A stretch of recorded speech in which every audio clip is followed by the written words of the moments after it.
Hey, what's up? Lazy Derek here with another topic called Why I Don't Have My Life Together and Neither Do You. Be honest, how many times have you thought, why don't I have my life together? You scroll through Instagram or whatever platform and see people your age getting engaged, buying their first house, or starting their dream business while you're trying to remember if you even took the laundry out of the washer, or when you even want to stop with your weird habits. The truth is, almost everyone feels this way at some point in their life, but we don't talk about it. And the big reason is because the world we're living now is completely different from the one our parents gave us when they grew up.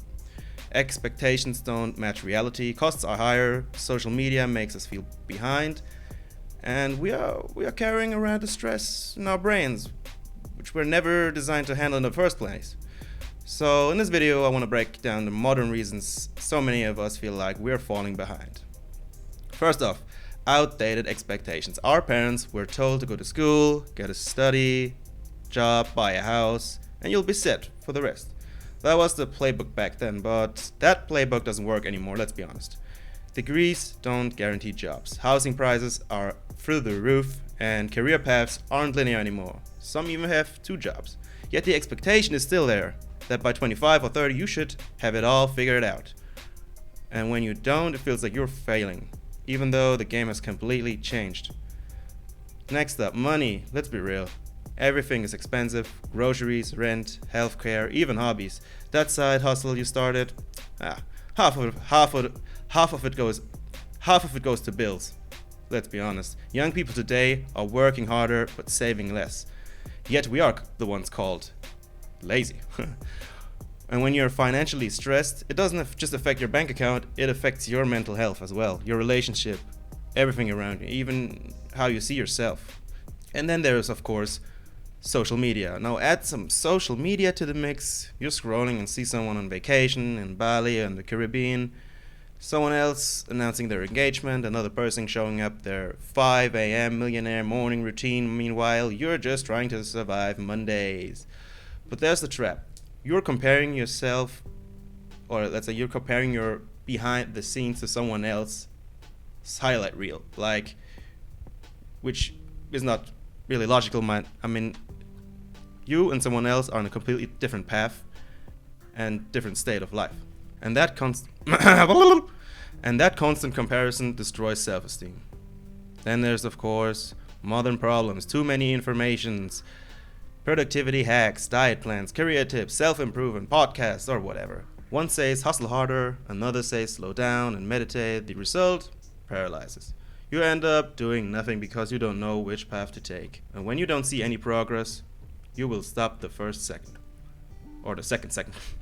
Then there's, of course, mental health. On top of that, burnout is everywhere. Work never stops. Emails, Slack messages, side hustles. The pressure is always there. And when you finally rest, you feel guilty for not working. This non-stop cycle kind of leaves you exhausted, anxious, and convinced. I've even in my work got some people who have burnout. And what does the team leader do? They take those tasks of those people and share it on the others. And guess what happens next? It's like a giant ass snowball effect. And then also there's, of course, relationships and loneliness. Since Corona, let's not ignore relationship. Dating is harder than ever. Apps, ghosting, endless options, but no real connections. Friendships are harder to maintain when everyone's busy trying to survive and doing their own stuff. Loneliness is rising, even in crowded cities. And when your personal life feels unstable, it makes everything else feel messy too. So so we've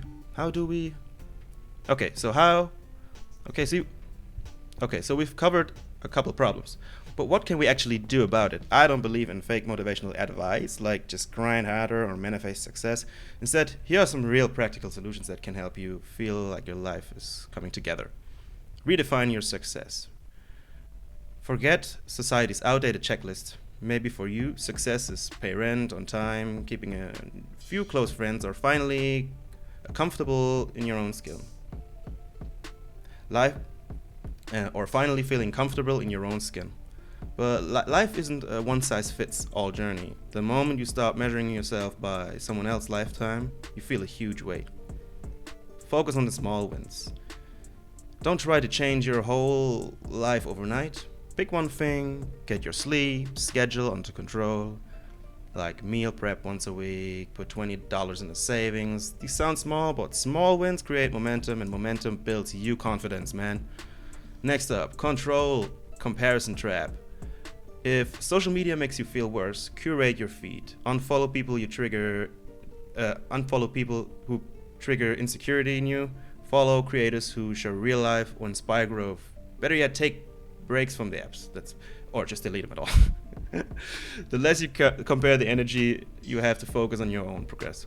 The less you compare, the more energy you have to focus on your own progress. Then, of course, build systems, not goals. For example, don't just say, I want to get fit. Build a system. Go for a 20-minute walk every morning. Don't just say, I want to save. Set up automatic transfer into savings. Systems work because they run even on days you're not motivated. Then prioritize mental health. Therapy, if you can access. Journaling, if you can't. Limit doom scrolling. Talk to friends. Take breaks. Mental health isn't an option. Mental health isn't optional. It's the foundation, everything else. If your mind is okay, no amount of productivity will make you feel that you got your life together. Try to build communities. Find people who get it. Not just Instagram followers, but real life connections. Join a class, a club, an online group that actually talks. We're not built to do life alone, and support. Because support makes all the difference when you feel lost. For example, dementia patients should never be alone. Because being in a community, since we humans are a community-guided race or whatever, we gain more from being in groups and communicating to each other instead of being lonely and by ourselves in a cell. So to conclusion, if you feel like you don't have your life together, that's normal. You're not behind. You're living in a world where expectations don't match reality anymore, where everything costs more, and where social media constantly makes you feel less than you actually are.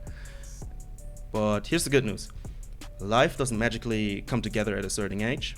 You build it slowly, piece by piece, by redefining success, celebrating small wins, protecting your mental health, and finding other people and building a network. You are already way more together than you realize. So next time you feel you're failing, remember, nobody has it all figured out. We're all just trying to piece this thing together, and if you're working on it, even imperfectly, you're doing just fine. I hope this helped for you. I would be honored if you could hit the subscribe button for me. Comment something out of your own life. I will try to do more storytelling in building up people, because this just heals my soul and maybe yours as well. In this case, see you and bye-bye.